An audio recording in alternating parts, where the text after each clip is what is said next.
Hello అండి, welcome back to Kitchen Bonanza. Kitchen బనాన్సాలో ఈరోజు మనము వెజ్ మంచూరియన్ని ఎలా ప్రిపేర్ చేయాలో చూద్దాము. చాలా టేస్టీగా ఉంటుందండి. మీరు కూడా ఒకసారి తప్పకుండా ట్రై చేయండి. వెజ్ మంచూరియా అనగానే చాలా పని అవుతుందనేసి చాలామంది అనుకుంటారు. అలా ఏం జరగదండి. చాలా సింపుల్గా అండ్ చాలా టేస్టీగా ఎలా తయారు చేయాలో చూద్దాము. సాఫ్ట్గా అలాగే జ్యూసీగా ఉండే ఈ వెజ్ మంచూరియాని ఎలా తయారు చేయాలో చూద్దామండి. పిల్లలైతే చాలా ఇష్టంగా తింటారండి. అలాగే మనం బయటికి వెళ్ళి తినాల్సిన అస్సలు అవసరం ఉండదు.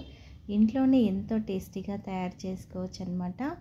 ముందుగా నేను ఇక్కడ 1/2 kg వరకు క్యాబేజ్ని సన్నగా ఇలా పొడవుగా కట్ చేసేసుకున్నానండి. అలాగే 1 కప్పు వరకు అయితే క్యారెట్ తురుమును తీసుకున్నాను. ఇప్పుడు దాంట్లోకి ఒక 1/2 టేబుల్ స్పూన్ ఉప్పును వేసుకుందాము. ఉప్పును వేసుకొని ఈ క్యాబేజ్ ఇంకా అలాగే క్యారెట్ని బాగా కలిపేసుకుందాము. ఇప్పుడు కలిపేసుకొని ఒక 10 నిమిషాల పాటు పక్కన పెట్టుకుందాము. ఎందుకంటే క్యారెట్ ఇంకా క్యాబేజ్లోంచి వాటర్ వస్తాయి కాబట్టి వాటినన్నిటినీ మనము తీసేసుకోవాలన్నమాట. ఇప్పుడు దీనిని పక్కన పెట్టేసుకుందాము ఒక 10 నిమిషాలు.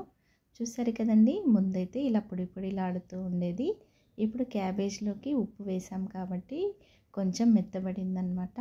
ఇప్పుడు దానిని కొంచెంగా తీసుకొని ఇలా ఉండగా చుట్టేసి దాంట్లోంచి ఎక్స్ట్రా వాటర్నంతా తీసేసుకుందాము.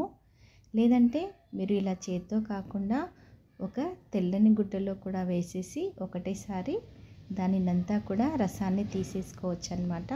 ఇలా రసాన్ని తీసేయడం వల్ల మనకి పిండి అనేది ఎక్కువగా పట్టదనమాట. అలాగే నూనె కూడా ఎక్కువగా పీల్చదు మనకి. చూసారు కదండి, ఇన్నైతే వాటర్ వచ్చాయి. ఆ వాటర్ని పడేయకుండా మనము ఏదైనా కూరలోకి కలుపుకోవచ్చు అనమాట.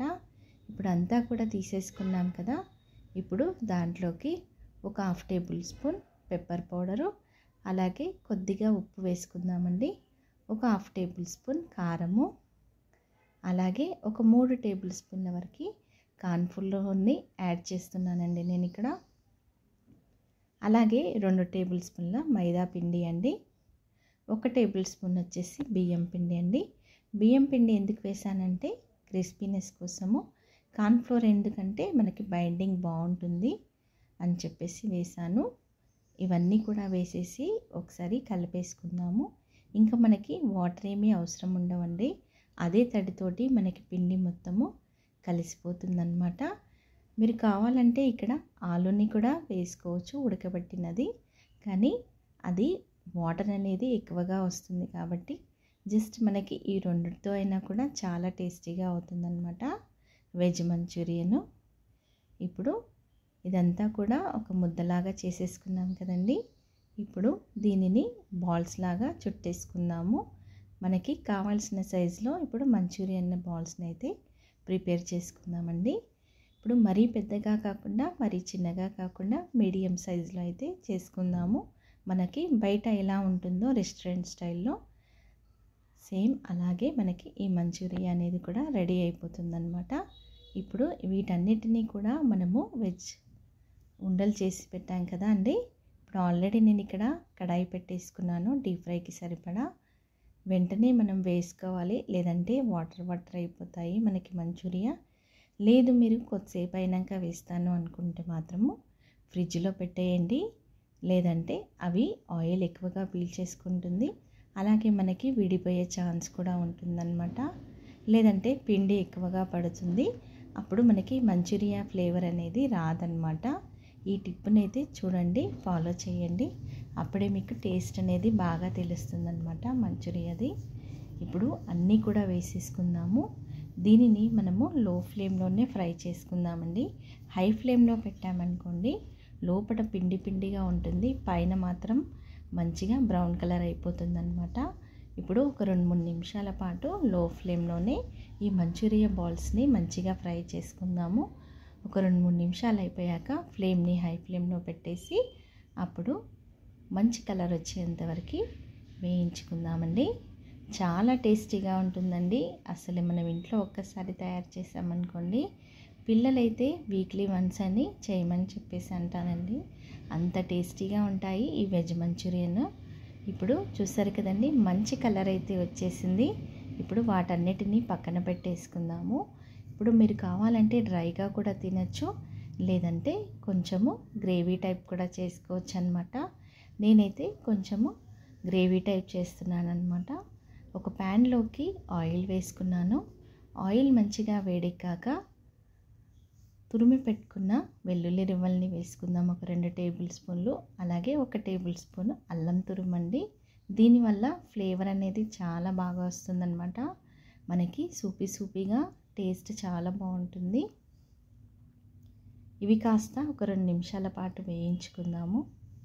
అవి వేగుతూ ఉండగా సన్నగా కట్ చేసుకున్న ఒక ఉల్లిపాయ అండి, వాటిని కూడా వేసేసి ఒక 2 నిమిషాల పాటు వేయించుకుందాము.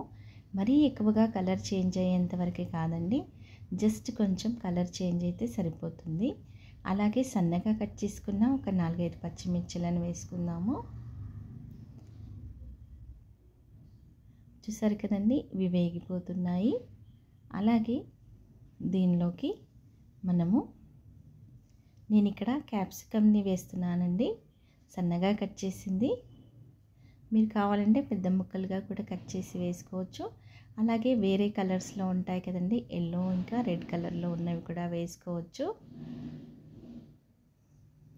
ఇప్పుడు క్యాప్సికమ్ కూడా వేసాం కదా, ఒక 2 నిమిషాల పాటు వేయించుకుందాము. ఇప్పుడు దీంట్లోకి ఇంకా మసాలాలన్నీ యాడ్ చేసేసుకుందామండి. సాస్లని 1 tablespoon red chilli sauce అండి, అలాగే 1 టేబుల్ స్పూన్ టమాటో కెచప్, అలాగే 1 టేబుల్ స్పూన్ మనకి సోయా సాస్ అండి, ఒక 1/2 టేబుల్ స్పూన్ పెప్పర్ పౌడర్ అండి. ఆల్రెడీ మనము పచ్చిమిర్చిలు వేసాము, కారాన్ని కూడా వేసాం కదా, చూసి వేసుకోండి. ఇప్పుడు 1/2 టేబుల్ స్పూన్ ఉప్పు అండి, ఉప్పు కూడా చూసి వేసుకోండి. ఆల్రెడీ సాస్లలో ఉప్పు ఉంటుంది కదా. ఇప్పుడు సన్నగా కట్ చేసుకున్న కొత్తిమీర, అలాగే కరివేపాకండి. మీ దగ్గర ఉల్లికాడలు ఉంటే కూడా వేసుకోవచ్చు, అయినా కూడా పర్వాలేదండి, టేస్ట్ చాలా బాగుంటుంది. కొత్తిమీర వేసాం కదా. ఇప్పుడు దీంట్లోకి ఒక 1/2 కప్పు వాటర్ని యాడ్ చేసుకుందాము. ఇవి మరుగుతూ ఉండగా 1 టేబుల్ స్పూన్ కార్న్ఫ్లోర్ని నీళ్ళల్లో మనం కలిపేసి దీంట్లోకి యాడ్ చేసుకోవాలండి. ఈ విధంగా 1 టేబుల్ స్పూన్ కార్న్ఫ్లోర్ అయితే సరిపోతుందన్నమాట. కొంచెంగా యాడ్ చేసుకుందాము, మరీ చిక్కగా ఉంటే గట్టిగా అయిపోతాయి. అందుకని చెప్పేసి నేను 1/2 కప్పు వరకు అయితే వేసానండి. చూసారు కదా, వేగానే మనకి గట్టి పడుతుందన్నమాట, థిక్నెస్ అనేది వస్తుంది. చాలా బాగుంటుందండి టేస్ట్ అయితే. మీరు కూడా ఒకసారి తప్పకుండా ట్రై చేయండి. చూసారు కదా, మంచిగా అయితే బాయిల్ అయిపోయింది కదా. ఇప్పుడు ఆల్రెడీ మనము ఫ్రై చేసి పెట్టుకున్న మంచూరియన్ బాల్స్ని వేసేసుకుందాము. ఇవన్నిటిని కూడా ఒకసారి బాగా కలిపేసుకొని స్టవ్ ఆఫ్ చేసేసుకుందామండి. అంతే అండి, ఎంతో టేస్టీగా ఉండే వెజ్ మంచూరియన్ అయితే రెడీ అయిపోయింది. వేడివేడిగా నూడిల్స్తో పాటు, లేదంటే ఫ్రైడ్ రైస్తో పాటు దీనిని తినేయచ్చు. లేదు మీకు సూప్గా ఇష్టం లేదనుకుంటే ఇంకా కొంచెం సేపు స్టవ్ పైనే ఉంచి ఇంకా కొంచెం డ్రై అయ్యేంత వరకు కూడా ఉంచుకోవచ్చండి. చాలా బాగుంటుందండి. వేడివేడిగా మీరు కూడా ఒకసారి తప్పకుండా ట్రై చేయండి. మీ పిల్లలైతే చాలా ఇష్టంగా తింటారు. నా ఛానల్ని చూసేవారు తప్పకుండా సబ్స్క్రైబ్ చేయండి, అలాగే కామెంట్ చేయకుండా మర్చిపోకండి.